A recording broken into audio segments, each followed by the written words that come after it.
Hi, everybody. Dan Jones from St. Anne's Catholic Parish in Grants Pass, Oregon. Once again, working from home, like most everybody is. I just wanted to say hi. Today is Saturday of Easter, April 11th. It's a great day outside. Just fantastic. The birds are singing. You can call those two maniacs singers.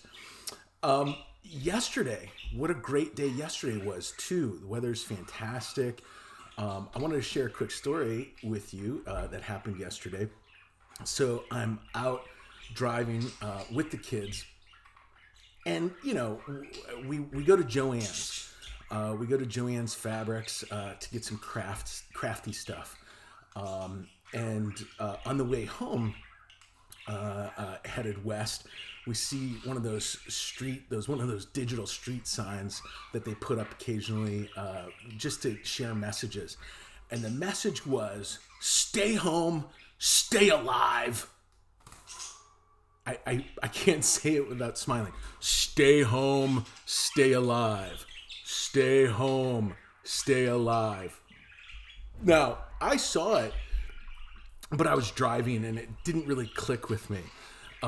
Abby and Chris saw it and they just started giggling. Abby's like, "Stay home, stay alive. Boo, scary. Ha ha ha." And they just thought that was hilarious. Now, they have heard the phrase "stay home, save lives." This one kind of went a step farther, didn't it? I was like, wait a second. Did that just say "stay home, stay alive"? And Abby's like, "Yeah, it's so ridiculous." That's my 13-year-old. To a certain extent, she's right. That is kind of ridiculous. The sign shouldn't be so frightening. I've seen commercials. Perhaps you've seen them. If you watch broadcast television here in Oregon, the "Stay Home, Save Lives" commercials that say, you should stay home, or you might kill 5 people. And then it starts listing off all the different people you might accidentally kill. One of them, it says, "even your child."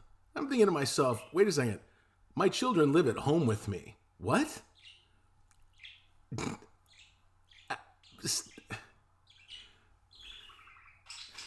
Stay home, save lives is important. I think what we're doing might be flattening the curve, slowing things down. Clearly, it's doing something, because just 2 weeks ago, I heard Dr. Fauci say 200,000 people could die.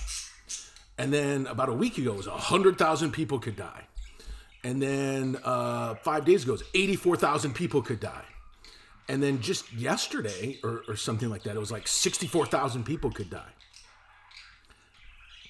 Now, one might be cynical about that and say, they're just trying to scare us.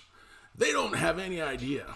Or somebody could take a more positive approach to that and say, you know what, maybe given what we knew 2, 3, 4 weeks ago, things did look that bad and we needed to do something about it. And then the more we've done as a community, not just as a government implementing restrictions, but as a community, the numbers have started to change. I don't think this prediction stuff related to the virus is like predicting the weather, right? That's crazy, trying to predict the weather. Weather guys get it wrong all the time. However, the closer they get to the day that they thought it was going to rain, the more accurate they become. Maybe the closer we get to the end of all this, coupled with what we're actually doing to try to mitigate everything that's going on, the more accurate those predictions are becoming. And I think that's great, because the number just keeps getting smaller. That's fantastic. That's something to be glad about. That being said, there's a lot of things people can be complaining about, right? I don't want to be one of those people. I don't want to be one of those people that's nightly getting ready for bed, depressed and grumpy and irritated and upset about what's happening.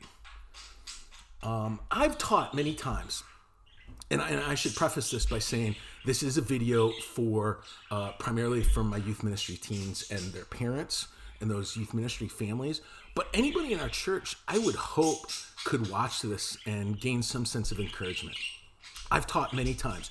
You can make decisions. Yes, one of these kind of things. People make decisions in two ways. There's two kinds of people who make decisions, right? There's two kinds of... Right, okay, I get it. That's so trite and overdone. But I think this is true. You can make decisions in two ways. You can make a decision based in faith, or you can make a decision based in fear. There are people of faith and there are people of fear. The unfortunate thing is, most people, even people who call themselves Christians, people who follow Jesus Christ, people who are Christians, tend to lean on the fear side.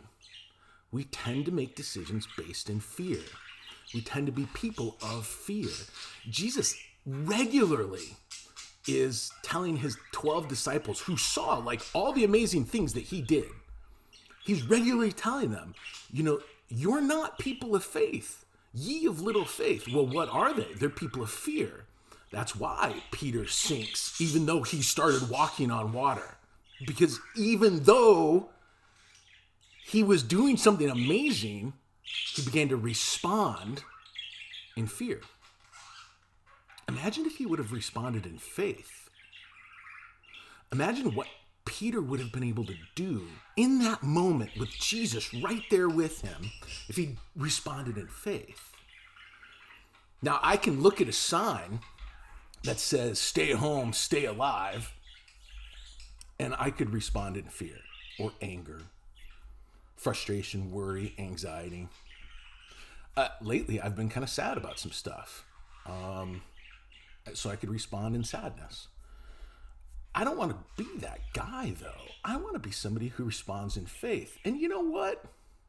Laughing about that sign, voice texting my wife and telling her how the kids are just chuckling about it, and then her texting back, staying alive, staying alive, staying alive, is funny. And I think that's a response in faith. We can have a sense of humor about all this stuff that's going on and still take it seriously. Why can't we? Why couldn't we? And that's what I want to encourage you to do. Take everything seriously. Continue to take this stuff seriously, but try to have a sense of humor about it. I remember as a kid watching MASH episodes in syndication, on the high channels, channel 50, channel 32. And I remember them talking about what they were doing, this crazy front lines wartime surgery and medicine, and how they called it meatball surgery.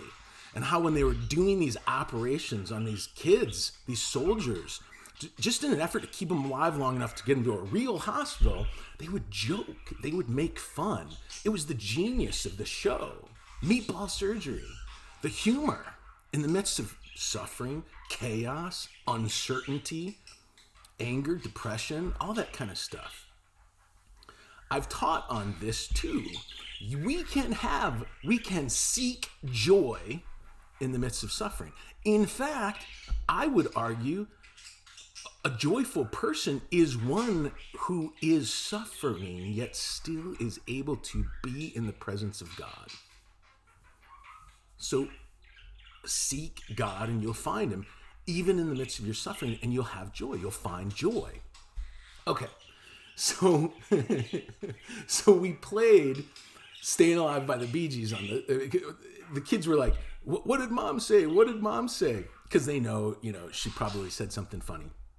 And I tell you what she said, and I fired up Staying Alive on the car through the phone, and they just thought that was hilarious because they like that song. How can you not like that song? It's funny, it's fun, it's got a great beat. I can dance to it. I give it a 42.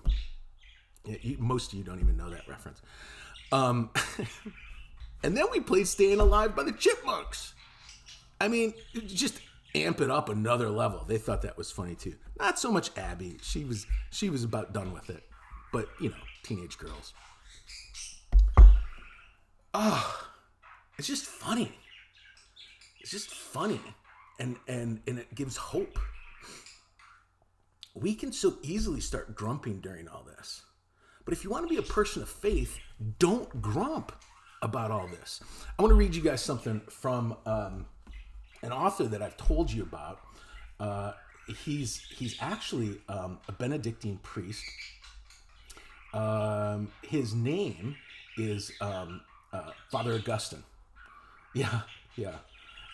His name is Father Augustine, and some of the high schoolers met him when we went to Ignite the Torch, which who even knows if it's going to happen this summer. When we went to Ignite the Torch last summer, he's got this really great book on the Rule of St. Benedict. Now, the Rule of St. Benedict's a relatively short document. Just a little background history. Benedict was a monk. He was a priest back in the 7th century, the 6th century. I don't know, 7th century. And he wrote a document basically about how monks, how monastery priests and monks ought to live. It's called the Rule of St. Benedict. I'll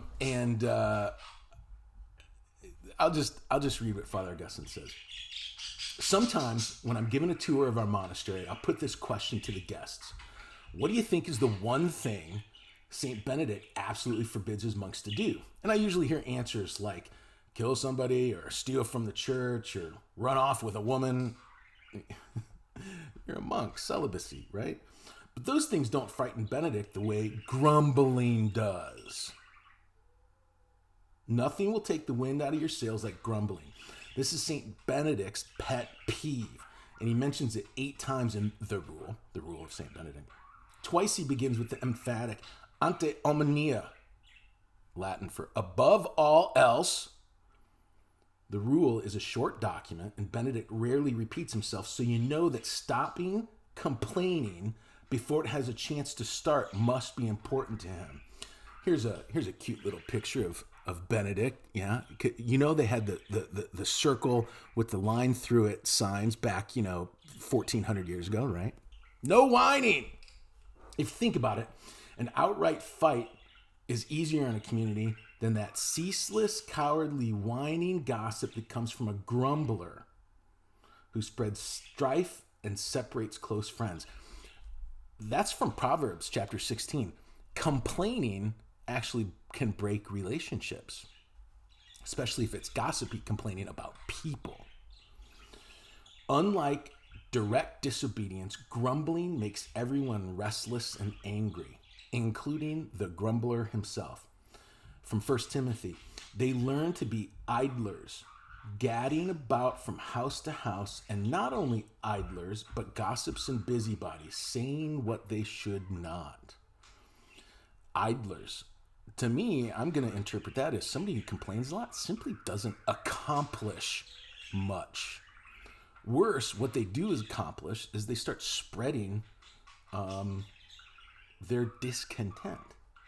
The worst part is there's no easy way to stop those who grumble and gossip. If someone has a problem with you, wouldn't you prefer that he come right out and tell you? Or, furthermore, if somebody has a problem with something that everybody has a problem with, we all know what's going on right now stinks.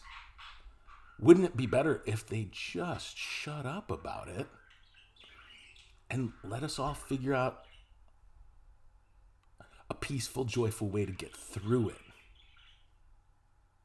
But when someone goes whispering behind your back or just continues to whisper and gossip, there's no way to defend yourself without looking equally obnoxious. Hey, I know you're having trouble, but shut up.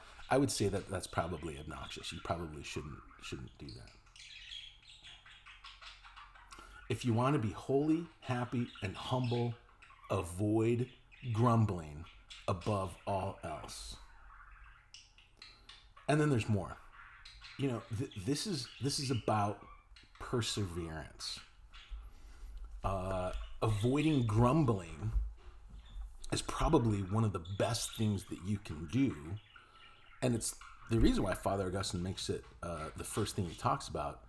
Avoiding grumbling is probably the best thing you can do if your hope is to persevere. If all you do is complain about your situation, you're probably not going to get through it pretty well. A person who's constantly complaining is not a person who's living and making decisions based on faith. They're a person who's living and making decisions based on fear. Misery loves company. So if you're that kind of person, you're going to spread that kind of misery or fear. So don't be that kind of person. Be somebody who's better than that. I'm praying for you guys. I'm hoping for the best. I hope you can find humor in everything that's going on. I hope you get outside. I hope you enjoy the birds and the sun and the ridiculous commercials and signs outside, and experience the love that people do have to share. I think you'd be surprised. I think you'd be surprised at how much love people do have to share in a time like this. Times like this can bring out the best of people. And not just the best of good people, but the best of everybody. And times like this can bring out the worst of us. So rise above it all. Tonight is the Easter Vigil. It will be live streamed on the church's Facebook page at 8:30. I encourage you to watch it. It's not going to be 3 hours long like typical Easter vigils, simply because there's so much that we're not going to be able to do in the private Mass. Tomorrow, you will see the Easter Mass as soon as you wake up. It should be available on YouTube. You'll probably be able to link to it through Facebook. Watch it. And you know what? If you haven't painted eggs yet, get to it right now. It's 1:13 p.m. Saturday afternoon. Paint some eggs. You know, the stores have some, I think. I bought like 3 dozen yesterday, wherever I was. Paint some eggs. Make some Easter baskets. Find some candy and celebrate the resurrection of Jesus Christ with joy and happiness in your house tomorrow morning. It's Easter. It's spring. Live it like it is. And stop grumbling. I love you guys. God bless you guys. If you have any questions, let me know. If there's anything that me or any of the rest of the staff of the church might be able to do for you, let us know. I said last time, pray. That's a big thing. If you've got some prayer requests, let me know. It's Dan Jones, St. Anne's Catholic Parish, Grants Pass, Oregon. Take care.